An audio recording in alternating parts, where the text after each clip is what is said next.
Hello again. Welcome to part 2 of Hansel and Gretel. I hope you enjoyed part 1. Let's continue.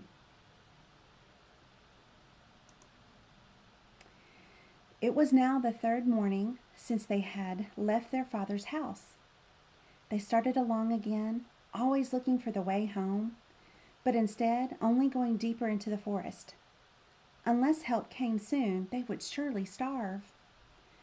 At about noon they saw a pretty snow-white bird sitting on a branch and singing so beautifully that they stopped to listen.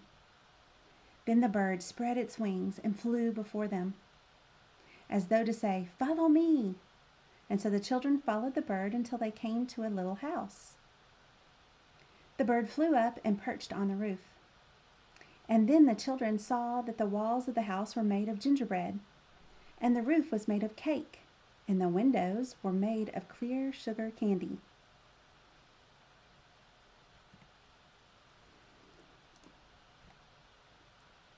"Let's eat!" cried Hansel. Hansel reached up and broke off a piece of candy, while Gretel chewed on a piece of wall. Suddenly they heard a thin, screechy woman's voice call out from inside the house, "Nibble, nibble like a mouse. Who is nibbling at my house?" The children answered, "It's only the air heaving a sigh. It's only the wind passing by." The children were so hungry that they went on eating. But then the door opened, and a very old woman came out, leaning on a cane. Hansel and Gretel were so frightened that they dropped the food from their hands. But the old woman just nodded her head and said, "My dear little children, what has brought you here? Come inside and stay with me. I'll take good care of you." So she took them by the hand and led them into her little house. There they found a wonderful meal of hot pancakes with honey, nuts, apples, and cold milk. After that, the old woman showed them 2 little white beds, and Hansel and Gretel got to lay down and wondered if they were just dreaming. Now the old woman seemed kind, but in fact she was a wicked witch. The story goes that she built her house just to trap little children, and once she had them, she would cook them and eat them. She could not see well, but she had an excellent sense of smell. Earlier in the day she had sniffed Hansel and Gretel coming near. The next morning before the children were awake, the witch got up and looked at their rosy cheeks. What a fine meal I will have," she cackled. She got Hansel out of bed and put him in a cage. Then she went back and woke up Gretel and shouted, "Get up, you lazy bones! Fetch water and cook something nice for your brother. Feed him well, for once he's nice and fat, I will eat him." Gretel screamed and cried, but it was no use. She had to do what the wicked witch said. Day after day she cooked pots full of rich food for Hansel, while she herself ate nothing but crumbs.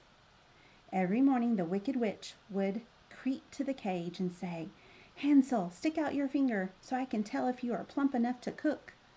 But clever Hansel held out a little bone that Gretel had given him, and the old woman, who could not see very well, couldn't tell that it was Hansel's or that it wasn't Hansel's finger. She wondered why he wasn't getting any plumper. When 4 weeks passed and Hansel seemed as thin as ever, the witch grew impatient. "Hurry up and get a pot of water," she snarled. "Be he fat or thin, I'm going to cook him and eat him."